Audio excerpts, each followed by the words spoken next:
have to talk about Schwarber. All right, let's do Schwarber first, and then we'll kind of end on like a more of a type of thing. So, I mean, 21 guys ever, 4 home runs in a game, and you kind of felt like you might hit 5 at the end last night, given the situation. So I'll throw one other little detail in, right? So, yes, he was the 21st player to hit 4 home runs in a game. When he stepped to the plate in the bottom of the 8th for a shot at the 5th home run, he's only the 3rd player ever to even have a chance at that. I was wondering that. I was actually going to ask if you knew that. Yeah. I looked it up. I went through every one of the 21 games to see if anybody had it. The 2 previous were Lou Gehrig in 1932. He hit a sacrifice fly to center field. And Mike Cameron for the Chicago White Sox, 2002, flew out to right field when he had a chance at a 5th home run. That's it. Kyle they Schwarber weren't against position players, I'm assuming, or somebody throwing 49 miles an hour. Yeah, I know. So Kyle Schwarber, and it's funny, Chris Fried brings this up. He says no other team has more 4 home run players than the Phillies, who have 4. Yeah. Ed Delahanty, Chuck Klein, Mike Schmidt, and now Kyle Schwarber.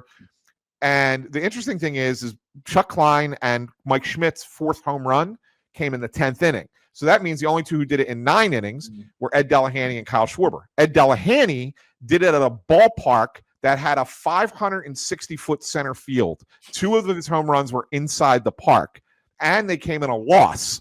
So really, the only Philly player to hit 4 home runs in a game, where all 4 were out of the ballpark in 9 innings and a win, is Kyle Schwarber. How about it? I was interested to see that last night. Is this correct? Did I see this correctly? That it was only the 4th time ever that the Phillies hit 7 home runs in a game as a team. Yes, that's correct. It's like light to me. Like, not only an amount of times that it's been done, but if you had asked me prior to yesterday, have the Phillies as a team ever hit 8 home runs in a game, I would have said yes.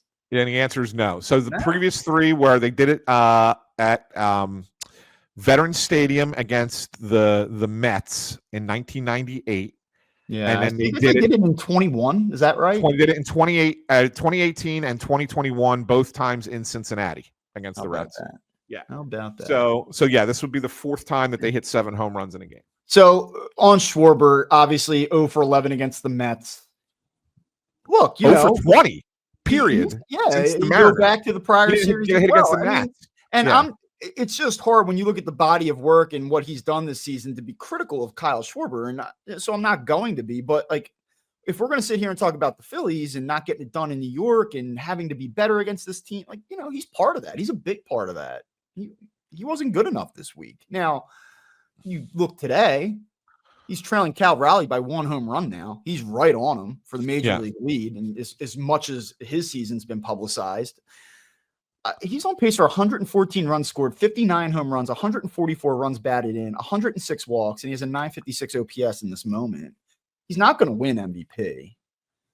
There's some chatter now. There's some chatter now that he might, and I think that the 4-homer game kind of changes things a little bit, Bob. There was a 5-home run. How about a 5-home run game that puts him at 50 on the nose in one night? I know, right? That would have been something else, right? It would have been hard to ignore that. Something that's never been done before. Yeah, no. Ken Rosenthal wrote an article in The Athletic today. And basically the headline is, if Schwarber and Raleigh prevail as MVPs over Ohtani and Judge, voter fatigue shouldn't be why. So basically, I mean, I guess that there's a thought that people are they don't want to vote for Judge and Ohtani because they vote for Judge and Ohtani every year. Yeah. But Rosenthal's making the argument that Cal Raleigh and Kyle Schwarber actually deserve your MVP vote has kind of like come back into the picture where it's not laughable now. We've talked about the movement and the odds here, and Shohei Ohtani right now at DraftKings is minus 1,000, which is obviously still a significant favorite. Yeah. But Kyle Schwarber is up to plus 500. He's also separated himself from those other players like Machado and Pete Crow Armstrong and Juan Soto and Kyle Tucker. Like, it's a 2-man show here now. And it's not, Ohtani's minus 4,000 and Schwarber's plus 15. Like, these numbers are starting to come together. I think if Schwarber gets to 60 and can do it within still being a productive player and not just a one-trick pony, then you might have something here. But if he knocks in 150 runs, and if Kyle, I think that the counting numbers more than other things do matter here.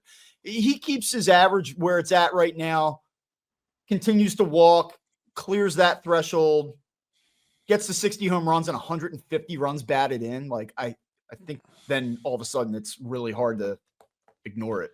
Yeah, I'll tell you what. Ohtani, like the thing I will say against Ohtani, because I believe he'll win it. The thing I think he has not been yes, I agree that like he pitches, he's more valuable in that way in theory, but like Shohei Ohtani as a pitcher this season hasn't been some great value add for the Dodgers. Right. So I don't really care in this particular year that he pitches. It does not matter. Let me throw some at you, Bob. When you looked at the schedule, and you saw the Phillies wrap up their season this year with 6 home games against the Marlins and the Twins.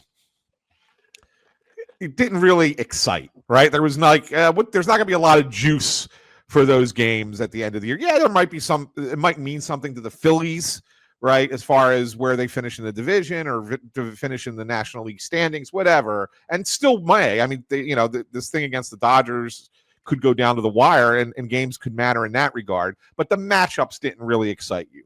Right. But if we're adding in a 60 home run chase into those 6 games, that ballpark could be electric. Oh, it'd be awesome for those games, yeah. right? I mean, there's a very real chance. I mean, we'll see.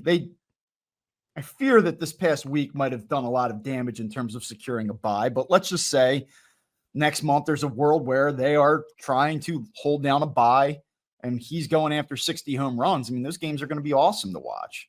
Yeah. The atmosphere especially if he's going after 60 and can do it, I would expect people to show up because, that time of year can be a little, you get the Eagles going, school's back in, the attendance can dip a little bit.